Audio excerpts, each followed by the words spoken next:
ಶ್ರೀ ಗಣೇಶ ಕಲಾ ಮಂದಿರ ರಿಜಿಸ್ಟರ್ಡ್ ಸಾರ್ವಜನಿಕ ಶ್ರೀ ಶಾರದೋತ್ಸವ ಸಮಿತಿ ಉದ್ಯಾವರ ಇದರ 50ನೇ ವರ್ಷದ ಸಾರ್ವಜನಿಕ ಶಾರದಾ ಪೂಜೆ ಇದೇ ನವರಾತ್ರಿಯ ಶುಕ್ರವಾರ 20ರಂದು ನಡೆಯಲಿದೆ. ಶಾರದಾ ಮಾತೆಯ ಈ ಬಾರಿ ಸುವರ್ಣ ಸಂಭ್ರಮ ನಮ್ಮಲ್ಲಿ ನಡೆಯಲಿಕ್ಕಿದೆ. ಈ ಒಂದು ಗಣೇಶ ಕಲಾ ಮಂದಿರವು 55 ವರ್ಷಗಳ ಇತಿಹಾಸವನ್ನು ಹೊಂದಿರುವಂಥ ಉದ್ಯಾವರದ ಒಂದು ಏಕೈಕ ಸಂಸ್ಥೆ. ಈ ಸಂಸ್ಥೆಯಲ್ಲಿ ನಮ್ಮ ಸಂಘದ ವತಿಯಿಂದ ಧಾರ್ಮಿಕ ಹಾಗೂ ಸಾಂಸ್ಕೃತಿಕ ಕಾರ್ಯಕ್ರಮಗಳು ನಿರಂತರವಾಗಿ ಕಳೆದ 50 ವರ್ಷಗಳಿಂದ ಕೂಡ ಅದಕ್ಕೆ ಪ್ರೋತ್ಸಾಹ ನೀಡ್ತಾ ಬಂದಿರುತ್ತೇವೆ. ಶ್ರೀ ಸಿದ್ಧಿವಿನಾಯಕ ದೇವರ ಸನ್ನಿಧಿಯಲ್ಲಿ ನಡೆಯುವಂಥ ಈ ಶಾರದಾ ಪೂಜೆಗೆ ಊರಿನಲ್ಲಿ ಹೆಚ್ಚು ಮಹತ್ವ ಇದೆ.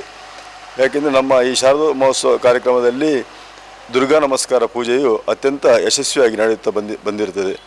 ಕುತ್ಪಾಡಿ ಶುಕ್ರವಾರ ನಡೆಯಲಿಕ್ಕಿದೆ. ಸಂಜೆ 6ಕ್ಕೆ ಪ್ರಾರಂಭವಾಗಿ 8:30 9 ಗಂಟೆಗೆ ಮಹಾಪೂಜೆ ನಡೆಯಲಿಕ್ಕಿದೆ. ಮತ್ತು ನಂತರ ಅನ್ನ ಸಂತರ್ಪಣೆ ನಡೆಯಲಿಕ್ಕುಂಟು. ಹಾಗೆಯೇ 22ನೇ ತಾರೀಕು ಚಂಡಿಕಾ ಹೋಮ ಬೆಳಿಗ್ಗೆ 7 ಗಂಟೆಗೆ ಪ್ರಾರಂಭವಾಗಿ 10-10:30 ಗಂಟೆಗೆ